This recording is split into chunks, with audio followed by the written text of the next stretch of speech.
이렇게 경계선이라고 있습니다. 이게 경계선은 굉장히 얇은데 그 경계를 넘는 것은 정말 어려울 수가 있습니다. 지금 현재 신명기는 전체적으로 보았을 때 모세 시대가 끝나고 여호수아 시대가 열리는 그 경계 지점에 서 있습니다. 모세 쪽에서 보게 되면 모세가 이제 죽음을 앞두고 있는 끝 지점, 그리고 여호수아에게 있어서는 드디어 여호수아가 40년 동안 지도자로 준비되고 바톤을 받아야 될 그 시작점, 이 경계선에 있습니다. 그리고 오늘 읽은 본문 24절과 25절은 지금까지 38년, 더 정확하게는 40년 동안 이스라엘 백성들은 광야에서 훈련만 했습니다. 말씀에 순종해서 멈춰라 하면 멈추고 가라 하면 가고, 자, 진보다리 싸자 그러면 진보다리 싸고 이제 여기서 풀어라 그러면 푸는 이런 순례자의 훈련을 40년 동안 했습니다. 일하지 않았습니다. 웅크리고 있었습니다. 구름기둥이 올라가면 짐을 싸고, 그리고 구름기둥이 움직이면 움직이는 방향을 따라 행진을 했습니다. 그리고 구름기둥이 아래로 내려오면 이곳이 진을 치라는 곳이구나. 그리고 진을 칩니다. 짧게는 하루만 머물고 움직이기도 했고, 길게는 1년 이상 멈춰 있기도 했습니다. 이렇게 40년 동안 이스라엘 백성들은 구름기둥의 움직임에 따라, 그리고 중간중간에 하나님께서 주시는 말씀에 따라, 그리고 그들의 매일의 일상은 아침에 일어나면 성막에서 제일 먼저 소제에 불을 피우고 그 위에서 소제를 드립니다. 제사로 시작합니다. 그리고 저녁 때가 되면 해가 질 때 마지막 저녁 소제를 드립니다. 예배로 시작해서 예배로 하루를 마치는 일상, 싸우지 않았습니다. 그저 말씀에 순종하는 훈련만 40년 동안 했습니다. 그러다가 오늘 본문 24절, 25절에서 이제는 일어나라, 진행하라, 아론은 골짜기를 건너라, 그리고 싸워라, 얻어라. 내가 너희 손에 그 땅을 붙였노라. 구체적으로 헤스본 왕 시온과 싸워라. 그리고 뒤에는 이제 바산 왕 옥과 싸워라. 이 정확하게 이걸 보면 가나안 땅이 있으면 가나안 땅을 남북으로 가릅니다. 남북으로 갈라서 오른편을 가나안 동편이라고 하고 서편을 말 그대로 가나안 서편인데, 서편은 하나님께서 주시고마 했던 젖과 꿀이 흐르는 땅이었습니다. 그래서 이스라엘 백성들의 싸움의 시작점은 여호수아가 이스라엘 백성들 광야 세대는 이미 다 죽고 그의 자녀 세대들을 데리고 요단강을 건너자마자 드디어 31개 성읍국가와 싸우는 이제 여리고성을 처음 넘는 이 싸움으로부터 시작해서 저 북부 왕까지 다 정복하는 이 전쟁이 시작되어집니다. 그런데 아직 거기에 못 미쳐서 아르논 골짜기를 먼저 건너게 하고, 아르논 골짜기의 그 너머에 있었던 아르논 골짜기는 이렇게 되어 있고 요단강은 위에서 아래로 내려옵니다. 이 강을 아르논 골짜기를 건너면 이제 거기에 헤스본 왕 시온과 바산 왕 옥이 있는데 그 땅 사람들과 먼저 싸워라. 근데 지금 모세가 살아있어요, 안 살아있어요? 모세는 아직 살아있습니다. 모세는 바로 마지막 그 얇은 경계의 끝자락에서 모세가 살아있고 여호수아와 그의 젊은 세대들에게 싸워라. 그리고 모세가 그것을 지켜봅니다. 그리고 그 헤스본 왕 시온과 바산 왕 옥을 이제 박살을 내고 싸우는 것을 본 후에 모세는 비스가산 꼭대기에 올라가서 하나님께서 그의 영혼을 데려가십니다. 그리고 그의 시신은 숨겨버립니다. 그리고 드디어 여호수아가 지도자가 되어 이스라엘 백성들을 가나안 땅으로 넘겨보내고 싸우는 드디어 가나안 정복 전쟁이 시작이 되어집니다.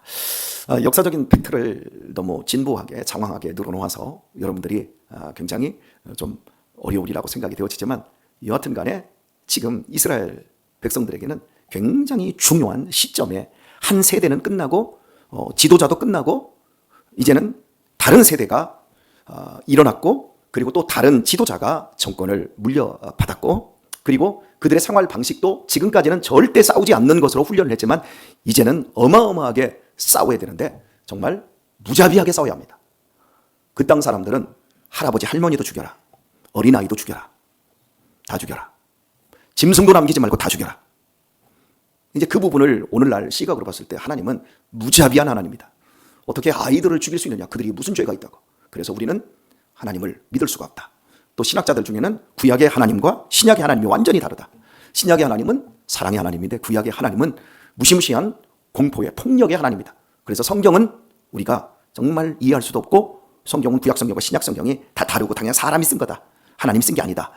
이 정도까지 약진하고 비약하는 여기까지 이제 넘어가게 되어집니다. 그러니까 지금 오늘 본문이 굉장히 중요한 어떠한 그 경계선을 보여주고 있습니다. 그래서 제가 이 경계선에서 굉장히 멈춰서 굉장히 많은 시간들을 할애해서 이 새벽 시간을 설교로서 여러분이 갖고 있는 신앙적인 어떤 편견과 제가 말씀으로 싸우고 있다라고 할 수 있겠습니다.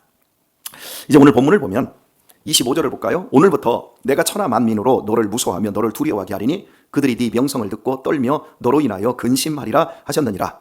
하나님께서 싸우라 그랬잖아요. 그런데 싸우는데 그 싸움의 대상자들인 바산왕 옥과 헤스본 왕 시온, 그 왕과 그들 나라 백성들이 이스라엘 백성들을 보고 생각하며 떤다라고 그럽니다. 그들이 이제 근심한다는 겁니다. 큰일 났다. 저들이 우리를 쳐들어 우리는 끝장났다. 이렇게 떨 것이다. 근심하리라 하셨느니라. 완료형으로 말해버립니다. 자, 여러분 한번 생각을 해보세요. 지금 이스라엘 백성들이 일어났습니까? 진행했습니까? 아론의 골짜기를 건넜습니까? 그리고 지금 그들과 싸웠습니까? 그들의 땅을 얻었습니까? 그들은 아직 일어나지도 않았고, 그들은 아직 진행하지도 않았고, 그들은 아직 아론의 골짜기를 건너지도 않았습니다. 그리고 싸운 적이 없습니다. 그런데 이미 결과가 주어져 버렸어요. 어떤 결과가 주어졌습니까? 천하 만민이 너를 무서워한다. 너를 두려워하게 한다. 그들이 네 명성을 듣고 떤다. 너희로 인하여 근심하리라 하셨느니라 말씀합니다. 여러분, 전쟁에 있어서 가장 중요한 것은요, 용기를 갖는 겁니다. 혹시 300이라고 하는 영화 보셨지요? 페르시아 30만 군대가 쳐들어왔던 그리스와 페르시아, 더 정확하게 말하면 그리스의 이 아테네가 아니고 스파르타의 이 군대, 이 300명이 거의 막 30 어마어마한 그 숫자를 이제 막아내는 테르포빌 그 계곡인가요? 이 협곡에서 그들을 이제 막아냅니다. 거의 한 일주일인가를 막아내죠. 3일이었나? 그 막아내는 그 시간을 벌었기 때문에 결국 마라톤 전쟁에서 이기게 되어지고 두 번의 이 페르시아 전쟁에서 결국 승리하게 되는 이제 결정적인 이 계기가 되어지는데요. 여러분, 그 영화를 보시면서 무엇을 느끼셨습니까? 재밌다를 느끼셨죠? 재밌다. 이제 재미로 이제 이것들을 보는데 이제 거기에 나오는 그 페르시아 왕이 이 성경에 나오는 인물입니다. 아하수에로도 나오고 뭐 여러 성경에 나오는 사람들이에요. 역사와 굉장히 일치하고 있는 것이 성경이라고 할 수 있습니다. 왜냐하면 성경은 이미 역사이기 때문에 그렇습니다. 자, 그런데 그 300명이 막 10만, 20만, 30만이 몰려오는데 두려워합니까? 안 두려워합니까? 죄송합니다. 우리 교회 성도님들은 문화적인 혜택들을 전혀 누리지 않고 영화도 안 보고 오직 성경만 보시는 분들이니까 300이라는 영화가 나온 지 한 20년이 되었는데 안 보고 계시군요. 예, 그것보다 그러면 좀 다른 쪽으로 시선을 좀 돌리도록 하겠습니다. 불멸의 이순신은 보셨지요? 예, 여러분 이순신 장군 보셨지요? 예, 그때 이순신 장군이 그 이제 명랑 해전에 앞서서 이제 부산 해전에서 완전히 원균이 이끄는 우리 조선 수군이 괴멸됩니다. 그리고 이제 감옥에 갇혀 있었던 이순신을 방면하고 이순신이 다시 3군 통제사로 우리 오늘날로 말하면 해군 참모총장으로 복귀를 합니다. 복귀를 했을 때 벼가 몇 척이나 남았어요? 배가 12척밖에 안 남았습니다. 그리고 거기에 이게 다 판옥선이고 거북선이 한 척도 없었습니다. 그런데 적들은 수백 척을 이끌고 옵니다. 그때 명랑 울명자를 씁니다. 바다가 우웁니다. 웅웅웁니다. 소용돌이 치면서 울뚫목이라고 하는데 거기에서 12척을 가지고 이제 싸우는 겁니다. 수백 척을. 그때 여러분이 볼 거예요. 최민식이 이순신이 아닙니다. 근데 최민식 배우가 그때 이순신으로 영화가 나오더라고요. 그때 주변에 장수들을 다 거느리는데 모두가 다 떠옵니다. 벌벌벌 떱니다. 기다려라. 여기까지 유인을 해야 된다. 기다려야 된다. 근데 다 도망쳐버립니다. 그리고 전진하라 하고 북을 치는데 대장선만 혼자 전진하지 나머지 11척이 다 도망가쳐 있고 쫙 뒤에 움직이질 않습니다. 그들을 움직이게 해야 되는데 안 움직입니다. 왜? 이미 두려움이 극도로 다 있기 때문에. 그래서 이 전쟁은 두려움을 이기는 자가 이긴다. 두려움을 극복하는 자가 이긴다. 저들의 두려움을 용기로 바꿀 수만 있다면 이 계속해서 이 되뇌임이 그 영화에서 나와요. 저 두려움을 용기로만 바꿀 수 있다면. 생각해 보세요, 여러분. 12척 그냥 손으로 툭 하면 나가 떨어질 만큼 허약해 보입니다. 그런데 그들이 거대한 수백 척의 일본 외선을 맞아서 용기 백백하게 싸우면서 그들을 다 헤쳐나가기 시작합니다. 그렇다면 앞에서 일부 진이 깨지기 시작하면 우리가 훨씬 강하다, 우리가 숫자가 훨씬 많다, 우리의 전력이 훨씬 강하다라고 생각을 하고 있는데 앞에서 깨져나가기 시작하면 뒤에서는 싸워보지도 않고 용기가 꺾여버립니다. 이게 군대에서 실제 전투에서 가장 중요한 게, 고대 전투는 이렇게 한 사람 한 사람이 용기를 가지고 있고 그 용기를 하나로 묶어내는 것이 장수들의 가장 중요한 임무였습니다. 싸우기 전에. 그래서 싸우기 전에 예전의 장수들은 두 가지를 합니다. 자기들이 믿는 신에게 제사를 지냅니다. 일본이 임진왜란 때 우리나라를 쳐들어올 때 소를 몇백 마리를 잡았는지 모릅니다. 출정하는 전날 자기들의 영지에서 그 군대를 이 스시마섬 대마도로 보내면서 각자의 그 영지에서 장수들이 부하들에게 명해서 소를 잡아서 소를 갖다가 자기들 신에게 바치고 그 소고기를 먹입니다. 그리고 우리는 승리한다, 가자 하고 대마도에 집결합니다. 대마도에서 집결해서 거기서 소서행장, 가등청장이 또 그러한 제전을 거기서 벌입니다. 이게 첫 번째로 자기들의 신에게 의지해서 용기를 준 다음에 싸우자라고 합니다. 그리고 또 한 가지는 명연설을 합니다. 이순신이 물들목에서 무슨 연설을 했어요? 살고자 하는 자는 죽을 것이고 죽고자 하는 살 것이라. 즉사 필생, 즉사, 즉생 필사.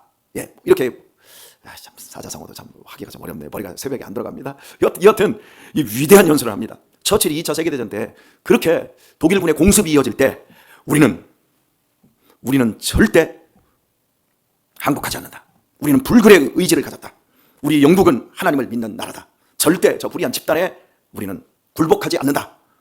네버 네버, 이런 식으로 멋진 연설들을 합니다. 그래서 온 연합군과 또 영국 국민들이 끝까지 항전할 수 있었고 결국 히틀러의 그 공습을 막아낼 수 있었습니다. 이게 전쟁에서 이게 두 가지 형태로 이 전쟁전에 하는 꼭 있어야 되는 필수 요소였습니다. 오늘 본문도 그런 거예요. 하나님께서 지금 이스라엘 백성들을 설득하고 계십니다. 야, 이거 건너라.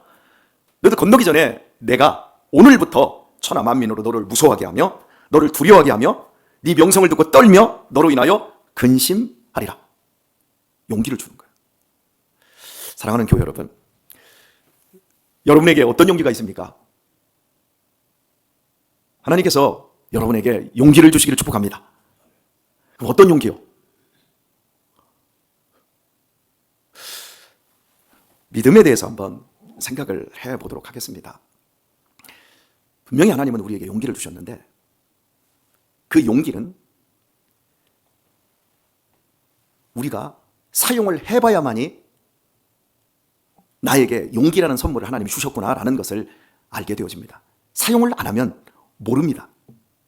지금 여러분의 인생에 어떤 부분을 건너야 할 여러분 앞에 아르는 골짜기가 있을 수 있습니다. 자, 지금 시대적으로는 AI를 건너야 할 지금 AI 시대가 오고 있습니다. 아니 이미 도래했고 일부는 AI 속으로 들어갔고 그걸 넘어가고 있습니다. 그런데 AI를 겁을 내며 그게 필요 없다고 느끼며 넘어가지 않는 사람들도 상당히 많습니다. 처음에 스마트폰이 왔을 때 이 스마트폰은 필요 없다, 그냥 나는 투지폰으로 쓰겠다라고 고집을 하셨던 어른들이 있습니다. 그래서 우리 어른들도 어른들을 위한 어른들 투지폰이 따로 이렇게 준비되어 있었잖아요. 근데 지금 있나요? 없습니다. 알뜰폰 시장에서는 있을지 몰라도 이미 우리 신영순 권사님도 다 스마트폰을 다 가지고 계십니다. 이미 그 시대 속으로 이제 아르논 골짜기를 건너 들어간 분들이 계십니다. 근데요, 이걸 스마트폰을 나는 안 건너가겠다 했던 사람은 그들이 이제 어쩔 수 없이 그걸 손에 쥐었는데 사용할 줄을 모릅니다. 자, 저희 교회가 2000년도에 들어오면서 코로나19 사태로 우리 교회뿐만 아니라 한국 교회가 큰 위기에 직면하게 되었습니다. 예배를 현장에서 드릴 수 없는 비대면이라고 하는 최초의 이상한 단어가 등장을 하고 그 예배를 드리게 되었습니다. 목사님들, 제가 기억하기로는 10명 가운데 9명 정도는 모두 비대면 예배를 거부를 했습니다. 그런 거 안 한다. 현장에 나와야지. 근데 그 시대는 지금 서서히 들어왔고 결국 그 시대에 우리는 한가운데 들어와 있습니다. 근데 저희 교회가 그때 어떻게 했지요? 예배 드리지 마라. 그래서 우리 주일 예배를 어떻게 드렸지요? 새벽에 3번 드렸어요. 생각나세요? 그때 제가 정말 힘들어 죽는 줄 알았어요. 새벽 4시에 1부, 그리고 또 몇 시입니까? 6시에 2부, 그리고 8시에 3부, 이런 식으로 예배 드리고 주일날 문 딱 닫아버렸잖아요. 이렇게 3번 걸쳐서 하면서. 그러면서 동시에 비대면 예배를 하기 위해서 제가 영상, 그리고 방송을 배워가기 시작을 했고, 지금 오늘 이 새벽에 이렇게 여러분 집에 따뜻한 집에서 지금 이 방송을 볼 수 있게 되었습니다. 이런 것처럼 어떤 시대를 건너는 이 부분은 쉬운 일이 아니에요. 누군가가 괴로워야 되고 누군가가 고민해야 되고 거기에 수고를 아끼지 않아야만이 그걸 할 수 있는데 결국 이건 용기의 차원이라고 저는 생각이 들어져요. 여러분, 두려운 거예요. 새로운 시대가 두려운 거예요. 지금 여러분이 직업적으로 일을 하시는 분들은 AI를 많이 경험을 할 겁니다. 여러분이 예전 같으면 PPT 자료를 만들 때 정말 몇 날 며칠을 회사에서 일하고 집에 가져와서도 일을 했지만 지금은 여러분이 명령어 몇 개만 딱 넣어주면 다 처리를 하거든요. 예전에는 워드만을 치는 전문적인 사람들이 있었습니다. 주산, 부기, 타자 자격증도 있었습니다. 90년대까지. 상고 계열을 나오는 정보고등학교를 나온 이런 사람들이 했습니다. 그 전에는 강경상고라든지 군산상고라든지 부산상고 이런 쪽에서 이런 사람들이 다 권력을 가지고 있었어요. 근데 지금 싹 다 없어졌잖아요. 우리 직업군이 지금 현재 있는 직업군들이 한 30%가 다 없어질 거라고 지금 이야기하지 않습니까? 그리고 실제 지금 그렇게 되고 있습니다. 그런데 이걸 좀 건너야 되는데 용기가 없는 사람들은 못 건너는 거예요. 못 건너고 있다가 끝나는 거예요. 제가 예전에 지금 송기영 사모님께서 요양원에 계십니다. 스마트폰을 제가 얼마나 가르쳤는지 몰라요. 사모님, 요양원에 들어가셔도 스마트폰 가지면 제가 설교도 중계방송 해드리고 밴드도 사모님이 하시면 이제 사모님 언젠가는 요양원 들어가십니다. 그러니까 그때를 위해서 지금 이걸 하셔야 됩니다. 그렇게 알려드리려고 해도 아이고 나는 그거 하면 머리가 너무 아파요. 막 고개를 살살살 흔들으셨거든요. 근데 하셔야 된다고. 이거 하셔야 요양원에 가셔서도 외롭지 않다고. 그래야 저하고도 통화가 되고 저하고도 뭔가 할 수 있습니다 라고 그렇게 얘기를 하는데 사모님께서 못한다고 고개를 막 흔드시더라고요. 그러더니 결국 요양원 가셨는데 아무것도 못한 거예요. 그러니까 외로운 거예요. 여러분들이 제가 우리 교회에서 밴드로 여러분을 들어오게 하고 밴드로 묶고 우리 이명교 장로님이나 우리 공영복 저 할머니, 우리 이진남 할머니, 신영순 할머니 이런 분들 얼마나 잘합니까? 그래서 이렇게 그 시대를 건너오니까 이게 지금 우리에게 얼마나 큰 유익을 주는지. 요양원 가셔도 돼요. 신영성 권사님도 여러분 다 요양원 가셔도요. 권사님 카톡 주고받을 수 있고 영상으로도 갈 수도 있고 이번 주에 따끈따끈한 교회 설교뿐만 아니라 즉각적으로 새벽에 요양원에서 일어나셔서 딱 틀면 그냥 시작할 수 있는 겁니다. 그러니까 전혀 외로울 게 없는 거죠. 이렇게 사람을 더 연결해 줄 수 있는 거죠. 근데 이걸 하기까지 많은 사람들이 두려워합니다. 믿음의 사람들이 두려워합니다. 여러분, 믿음은 뭐예요? 믿음은 어느 날 통찰이 되어서 믿음을 갖는 게 아니에요. 믿음은 상식인 거예요. 진리를 알지니 진리가 너희를 자유케 하리라. 진리를 알면 알수록 우리 안에는 믿음이 생기고 그 믿음이 결국 우리를 용기 있게 만들어 갑니다. 어떤 사람들은 그럽니다. 내가 막 지나가다가 갑자기 마음속에서 믿어야 돼 라는 마음이 생겨가지고 믿었다 그럽니다. 그래서 교회에 왔다고 합니다. 교회에 오는 것까지 믿음을 가져야 되는 필요성은 통찰되었고 어느 날 갑자기 깨달았을지 몰라도 진짜 예수님을 사랑하고 예수님께 올인하고 예수님의 말씀을 따르고 예수님을 통하여서 내 인생의 가치관과 목적이 새로워지는 것은 진리를 알면 알수록 되어지는 것이지 갑자기 그냥 뒤통수 하나 탁 얻어맞은 것처럼 통찰이 되어서 되어지는 것이 아닙니다. 예를 들어서 볼까요? 여러분이 제가 여기다 그림 한 장을 가져다 놨다고 그림을 여기다 하나 보여준다고 해봅시다. 여기서 모네의 그림을 여기다가 하나 딱 띄워줬습니다. 여러분이 모네를 알지 못하면, 여러분이 모네의 성향을 알지 못하면, 모네라는 그 사람이 18세기에서 19세기로 넘어오면서 그가 어느 화풍에 속해 있는지 공부하지 않으면 이 그림을 가져다 놓고 아이고 저 그림은 왜 그렇게 흐릿해? 왜 그렇게 저 그림은 몽환적이야? 저게 뭐지? 알까요 모를까요? 절대 모릅니다. 모네를 얘기할 때 피카소는 알지요? 피카소가 그림입니까? 피카소의 그림을 여기다 가져다 딱 보여놓고 이러면 하면 코가 여기 있는 게 아니라 코가 여기 붙어 있고 눈은 여기 하나 있고 하나는 눈이 하나 또 이 밑에 있고 여러분 그걸 보면서 여러분 혀를 찰 겁니다. 어떤 놈이 저 그림을 저 따위로 그렸어 이렇게 할 겁니다. 그죠? 은희 싱긋이 웃는 거 우리 이석봉 집사님 싱긋이 웃는 게 우리 다 그래 다 뽀록납니다. 그런데 그 피카소를 아는 사람 피카소가요 8살 때 그렸던 스케치를 보세요. 여러분 정밀합니다. 세밀합니다. 사실적입니다. 피카소의 수없이 많은 습작들을 보게 되면 정말 살아있는 것처럼 똑같이 그려놨습니다. 사진처럼. 사진이라고 하는 건 실사자를 쓰거든요. 그 정도로 뛰어납니다. 그러면 피카소의 그 그림을 보면서 피카소가 왜 이렇게 코를 여기다 갖다 붙였을까? 1시간이고 2시간이고 3시간이고 그 명작을 감상할 수 있습니다. 그런 것처럼 우리가 진리를 알아야 됩니다. 성경을 알아야 되고요. 진리를 알면 할수록 우리는 예수님이 더 선명하게 보여질 겁니다. 그리고 어떻게 이런 좋은 분을 어떻게 안 따르고 어떻게 이렇게 사랑스러운 분을 우리가 사랑하지 않을 수 있어? 성경을 알면 할수록 모든 세계관이 해석이 되어지고 내가 하나님의 말씀을 알면 할수록 내 자신이 누구인지를 알게 되어지는데 어떻게 믿음이 안 생기고 믿음 생활을 제대로 안 할 수가 있겠습니까? 믿음이라고 하는 건 알아가는 거예요. 상식인 거예요. 그런데 지금도 어떤 사람들은 그럽니다. 목사님, 우리 애 위해서 한번 기도 한번 해주세요. 목사님이 안수기도 한번 하면 우리 애가 믿음이 생길 것 같고 우리 어머니도 믿음이 생길 것 같습니다. 따라서 합시다. 그런 미신은 없다. 믿음은 들음에서 나요. 여러분이 오늘 이 새벽에 나왔거든요. 한 번 나왔는데 확 뒤집어지면 좋겠지요. 확 믿음이 생기면 좋겠지요. 그런 일은 없어요.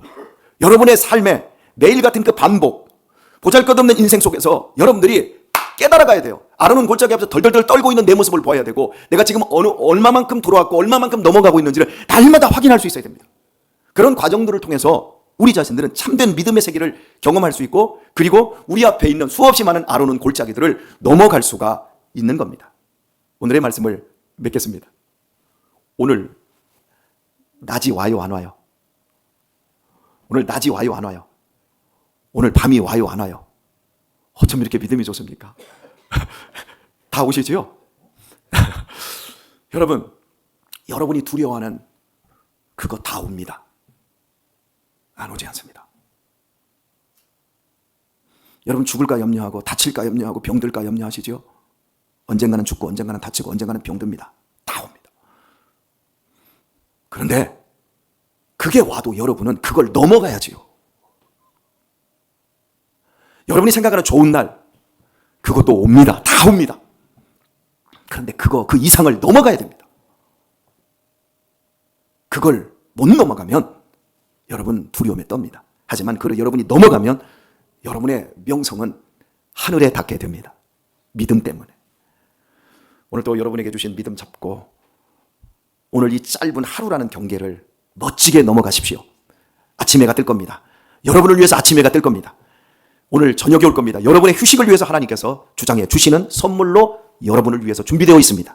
오늘 하루도 멋지게 빛과 소금으로 이 한날을 넘어가시고 승리하는, 그래서 여러분의 인생 속에 있는 수없이 많은 아르논 골짜기를 넘어 가나안 땅까지 들어가는 우리 귀한 성도님들 다 되시길 예수님의 이름으로 축원드립니다.